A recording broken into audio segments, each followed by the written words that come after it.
Job లేక ఇబ్బంది పడుతున్నారా? అయితే మెడికల్ కోడింగ్ మీకు మంచి ఆప్షన్. వెంటనే కాల్ చేసి కోర్సులో జాయిన్ అవ్వండి.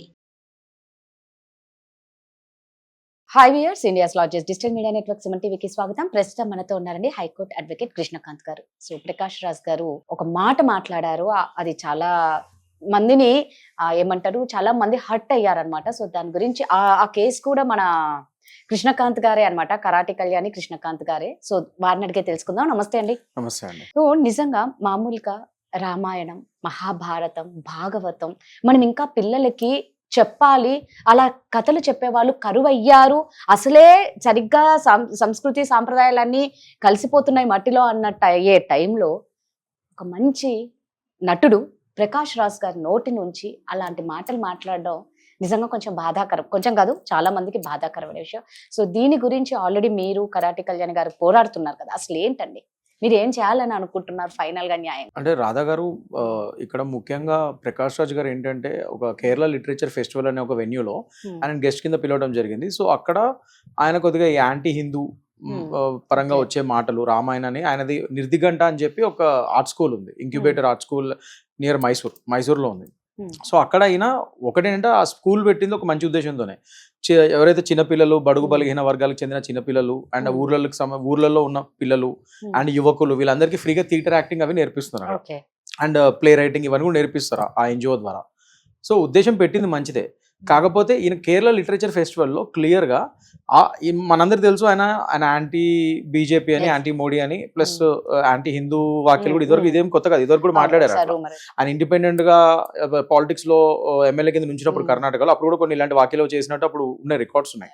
సో దాని పరంగానే అదే కంటిన్యూ చేస్తున్నట్టుగా ఆ రోజు ఆ కేరళ లిటరేచర్ ఫెస్టివల్ లో కూడా అదే మాటలు మాట్లాడారు. ముఖ్యంగా రామాయణం గురించి, అందులో రాముడు గురించి చాలా డిస్టార్టింగ్ గా, అంటే చాలా తప్పుగా, మనం ఎంతో పవిత్రంగా దేవుడిగా భావించే మన శ్రీరామచంద్రుని ఏదైతే 500 ఏళ్ల చరిత్ర అయోధ్య రామ మందిరం ఇవాళ రోజు మనం కట్టుకొని మన జాతికి అంకితం చేసుకున్నామో, అలాంటి ఒక శ్రీరామచంద్రుడిని ఆయన కొద్దిగా అలా వలస కూలీలు, ఆయన రామచంద్రుడు అండ్ లక్ష్మణ స్వామి ఇద్దరు ఒక నార్త్ ఇండియా నుంచి వలస కూలీలుగా వచ్చారు. ఇక్కడ రావణాసుడేమో ఒక ల్యాండ్ లార్డ్, ఆయన పొలంలో వీళ్ళు ఏదో పండ్లు తిన్నారు, దాని తర్వాత శూర్పణఖ వచ్చి $2000 బిల్ వేసింది జిఎస్టీ అని ఇట్లా పొలిటిసైజ్ చేస్తూ.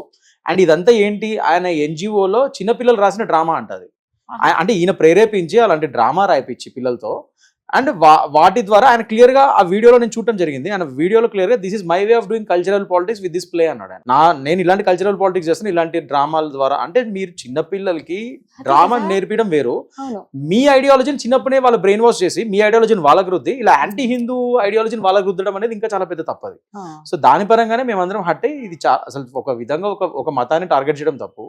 ఫస్ట్ నుంచి మీరు అదే చేస్తున్నారు. ప్లస్ మీ యొక్క ఐడియాలజీని చిన్నపిల్లలకి థియేటర్ యాక్టింగ్ నేర్పిస్తున్నాను ఒక ఎన్జిఓ పెట్టి, వాళ్ళకి మీ యొక్క ఐడియాలజీని చిన్నప్పటి నుంచి బ్రెయిన్ వాష్ చేయడం చాలా తప్పదు. అంటే వాళ్ళ పసి హృదయాలను మీరు పాడు చేస్తున్నట్టే కదా, చిన్నప్పటి నుంచి ఒక కమ్యూనిటీకి అగేన్స్ట్ గా. అసలు హిందూయిజం అనే కాదు, ఏ కమ్యూనిటీకి అగేన్స్ట్ గా బ్రెయిన్ వాష్ చేయకూడదు.